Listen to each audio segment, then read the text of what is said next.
澳門自1999年回歸之後，曾經6次參加全運會，代表團首次正式亮相係2001年嘅第9屆全運會，派出191人去到廣東出戰。澳門回歸咗，咁國家體育總局國家或者各方面啦，都一直好照顧澳門嘅。咁既然澳門亦都係已經係回歸祖國啦，咁當時候亦適逢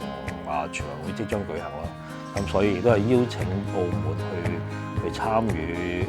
全運會嘅比賽咯。